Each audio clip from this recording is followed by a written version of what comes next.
Enggak. Nah, sekarang ada 4 orang. Mestinya saya mau simpen Najwa terakhir, tetapi ada berita sebentar lagi mesti pergi karena diundang Pak Anies Baswedan. Jadi terpaksa. Yang pertama kali ini orang perempuan yang saya sangat kagumi karena komplit, physically good looking, intellectually sangat pinter, emotionally sangat bisa mengontrol, kapan nyodok orang bisa, kapan harus hormat sama orang bisa, dan spiritually itu terbukti ya. Ibu Najwa Shihab, silakan membagi sesuatu kepada teman-teman. Terima kasih. Assalamualaikum warahmatullahi wabarakatuh. Terima kasih banyak Pak Hermawan, teman-teman semua sudah berkenan mengadakan acara di rumah kedua saya. Perpusnas ini rumah kedua Pak Syarif. Kebetulan memang ditunjuk menjadi duta baca baru sekitar 4 bulan yang lalu. Tetapi sudah banyak sekali kegiatan yang kita lakukan sama-sama, terutama ke daerah-daerah. Kami berkunjung ke daerah-daerah, ke perpustakaan daerah, bertemu dengan guru, dengan siswa, dengan ibu rumah tangga, bertemu dengan banyak orang untuk bercerita tentang pentingnya minat baca. Pak Hermawan, sesuatu yang mudah diucapkan tetapi dalam prakteknya sangat sulit dilakukan. Bahkan saya sendiri, Bapak Ibu, saya akan tunjukkan nanti. Saya sendiri mengaku di era teknologi informasi yang sedemikian menggila dan menggoda seperti sekarang, rasanya lebih enak buka-buka sosial media daripada membaca. Itu PR problem kita di kota besar. Kalau di daerah problemnya tidak ada buku. Di kota besar problemnya banyak buku, tetapi godaan sangat besar dengan sosial media. Saya sampai harus mendownload ini Pak Hermawan di handphone saya. Apa itu? Ini tulisannya, read a book instead. Wow. Untuk mengingatkan saya setiap kali tergoda untuk mengecek WhatsApp, mengecek Twitter, mengecek Facebook, mengecek apapun, mari membaca bukulah dibandingkan melakukan hal-hal yang lain. Karena memang saya sadar, bahkan duta baca sendiri juga harus memaksakan diri untuk membaca. Karena dan menjadikan itu sebagai kebutuhan, Bapak. Menjadikan itu sebagai kebutuhan dan kewajiban, karenanya saya membuat waktu spesial untuk membaca. Bangun setelah sholat subuh, itu waktu yang paling tenang dan tidak terburu-buru dengan kegiatan lain. 30 menit sebelum melakukan aktivitas apapun, saya wajib membaca apapun, membaca buku. Dan saya biasanya membaca buku tidak hanya 1 atau 2 buku, terkadang ada 3-4 buku saya baca sekaligus. Yang sekarang saya baca misalnya yang berhubungan dengan pekerjaan, karena saya akan wawancara Bimbo hari Minggu. Kita akan bikin panggung Bimbo. Sudah 50 tahun loh Bapak Ibu, wow. Bimbo. Karenanya saya sekarang sedang membaca biografi Bimbo, itu untuk pekerjaan. Untuk kesenangan, saya sekarang sedang membaca Humans of New York. Dikirimi buku oleh teman di Amerika, cerita-cerita personal story tentang New York. Saya suka baca puisi Bapak, karenanya kemarin dikirimi buku oleh Mas Joko Pinurbo, penyair favorit saya, kumpulan buku puisinya, jadi itu juga sedang saya baca. Dan saya rasa itu salah satu trik atau strategi bagaimana kita bisa membagi konsentrasi dan membagi perhatian dengan cara membaca banyak buku apa yang menarik kita pada saat itu. Menit itu 10 menit atau? Oh enggak, tergantung harinya dan tergantung moodnya. Kalau sedang tidak mood membaca ini saya tidak teruskan, karena kalau memaksa membaca satu hal sementara tidak tertarik itu akan percuma. Jadi itu strategi yang lain yang bisa saya bagi. Saya ingin komentar sedikit Pak Hermawan soal topik kita, wawasan kebangsaan. Di satu sisi, ya sangat penting apa yang dilakukan keluarga kita ini, Perpustakaan Nasional, untuk mengumpulkan teks klasik, naskah klasik. Tapi yang menurut saya menjadi PR kita sekarang, bagaimana caranya itu juga disebarkan dan dipelajari, dibaca oleh orang. Sekarang jurang kesenjangan antara naskah klasik dengan generasi sekarang itu sangat luas. Bukan hanya karena kendala bahasa, tetapi juga karena konteks, karena pengetahuan yang juga sangat berbeda zamannya. Tantangan kita sekarang, bagaimana cara mengubah naskah klasik itu ke bentuk yang lebih populer, Pak Hermawan.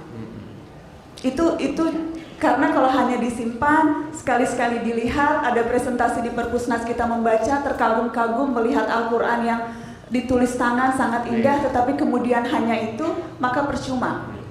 Bagaimana caranya sekarang naskah-naskah klasik ini bisa berubah format, berubah model ke sesuatu yang bisa dibaca oleh anak-anak kita dan dibaca oleh kita, dibaca oleh remaja kita. Dulu tahun 60-an, tahun 80-an Bapak Ibu sempat ada medium yang cukup efektif, komik. Kalau kita ingat dulu komik tahun 60-an, tahun 80-an, kisah-kisah klasik Mahabharata, bahkan komik ya Erko Sasi, bahkan kemudian kisah-kisah epik perjuangan itu dituliskan dalam bentuk komik dan itu menjadi medium interaksi yang pas. Kalau sekarang komiknya banyak kan anak sekarang komik Jepang bacanya. Itu tantangan kita juga. Jadi bagaimana caranya membuat generasi sekarang juga kenal dengan kekayaan intelektual hasanah bangsa. Kalau di Inggris itu karya-karya Charles Dickens, karya-karya Shakespeare itu diolah ulang dalam bentuk novel grafis, diolah ulang dalam bentuk bahasa yang lebih sederhana, diwajibkan dibaca dan dibuat anak-anak dan remajanya kenal Shakespeare sejak kecil. Kita sebetulnya punya kekayaan, tidak usah terlalu jauh-jauh yang klasik lah, karya-karya pujangga mas, ya kan, atau karya-karya novel revolusi, karya Idrus atau karya Sultan Takdir misalnya. Itu sesuatu yang bagaimana kita harus memikirkan ini diolah lagi sehingga dekat dan cukup populer sehingga bisa dibaca oleh generasi sekarang. Itu cara, menurut saya teman-teman dari Chief Marketing Officer pasti punya banyak cara lagi membuat hasanah intelektual bangsa kita ini juga bisa dinikmati, bukan hanya sekedar disimpan, tetapi dinikmati dalam bentuk-bentuk yang lebih populer sehingga bisa menjangkau generasi sekarang. Kemudian ada satu lagi ide Pak Hermawan. Sekarang lagi ngetren traveler blogger. Perlu dipikirkan bagaimana kalau kita napak tilas karya klasik.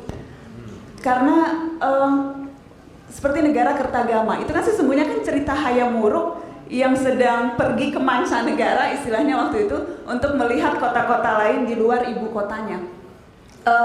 Kisah Gilago atau kisah cerita Panji itu kan cerita perjalanan.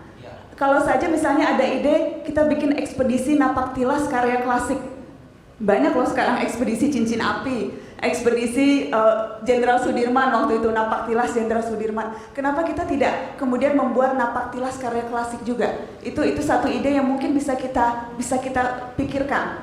Sekarang zaman traveler blogger, mereka ke sudut-sudut kota, di sudut-sudut negeri begitu ya, menulis dengan gaya yang populer, dengan bahasa yang ringan. Saya rasa perlu kita sama-sama berpikir membuat karya klasik tidak hanya klasik disimpan, tetapi juga klasik dipelajari, diambil ilmunya, dan dicintai oleh generasi manapun. Saya rasa itu Pak Hermawan yang bisa kita diskusikan. Tadi Anda mengatakan bahwa harus dipopulerkan kan? Tapi termasuk bukan dirubah jadi komik, ada yang dirubah jadi film dan sebagainya supaya orang ngerti terus cari buku aslinya. Tapi kan salah satu media sekarang kan di online kan. Apakah Anda anti online? Kan tidak. Ini kan ada di sini semua. Iya. Kalau lihat bahkan sini, di sini tertarik mau koleksi kan?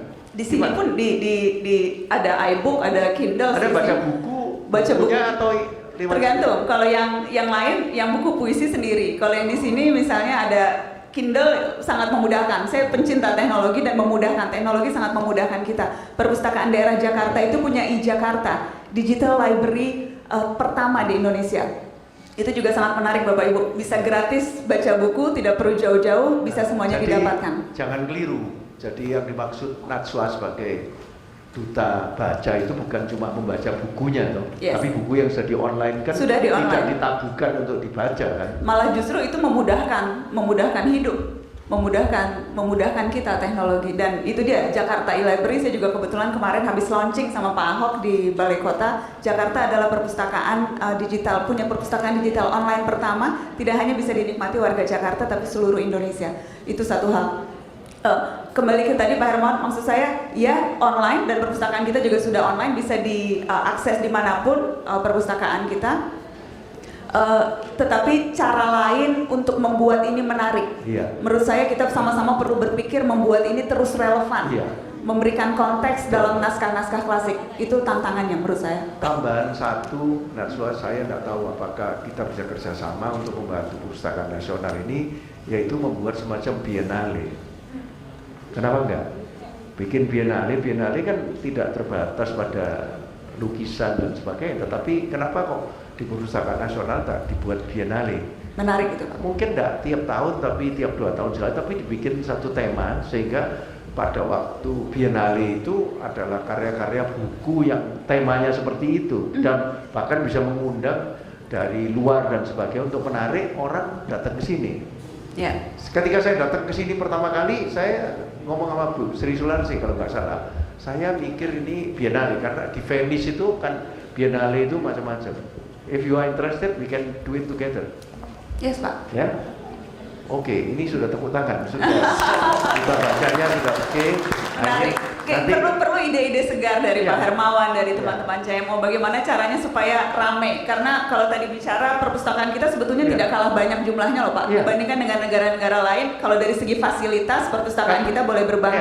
Ya. Membuat orang mau datang itu persoalan lain Pak. Katakanlah satu biennale pertama dipakai tema love and peace gitu. Sekarang kan banyak perang, banyak apa, love and peace semua, mulai dari kisah cinta atau bercinta yang dari Jawa dulu yang terkenal apa itu, bukan Kama Sutra, kita kan punya itu seperti Kama Sutra itu. Apa itu? Seperti itu. Ini untuk menarik aja orang datang, ya toh. Termasuk ini undercover ini nanti, ya toh. Macam-macam mulai dari yang klasik sampai yang macam-macam, ada yang baik, ada yang nakal dan sebagainya. Tetapi kan menarik orang datang ya, Najwa. Ketika datang mereka sampai sini itu lain perkaranya, kita isi macam-macam gitu, ya. Gimana Pak Sarif, setuju ya? Nanti uangnya kita cari rame-rame. Ya, ini ada wakilnya Pak Mokhtar Yadi ada di sini, ya, yang datang sini. Mudah-mudahan Pak Mokhtar Yadi juga mau datang sini bikin acara. Ini ada Pak Jukamdani, ada macam-macam ini yang saya tidak kelihatan, ya. Banyak ini. Kita rame-rame, nggak usah pakai budget APBN terus-terusan. Saya jadi staf khusus KUKM 1,5 tahun. Saya janji sama Menteri Puspayoga, saya nggak pakai budget. Dan terbukti di Smesco yang dulu tidak pernah didatengin orang, lantai 1, lantai 2 sekarang bagus sekali, tapi kan Astra yang bangun ya, YDBA. Saya eselon 1 tidak pernah mau pakai budget APBN. Bapak tenang aja, nanti saya sama Najwa yang cari ya. Pokoknya ada biennale gitu aja ya. Ya, mungkin nggak bisa cepat tapi tahun depan ya. Ya, oke, tepuk tangan sekali lagi untuk Najwa. Kita relakan sekarang ya, duta baca kita pergi ke Menteri Pendidikan Nasional ya, Pak Anies Baswedan. Salam untuk Pak Anies Baswedan. Terima kasih banyak Pak. Silakan.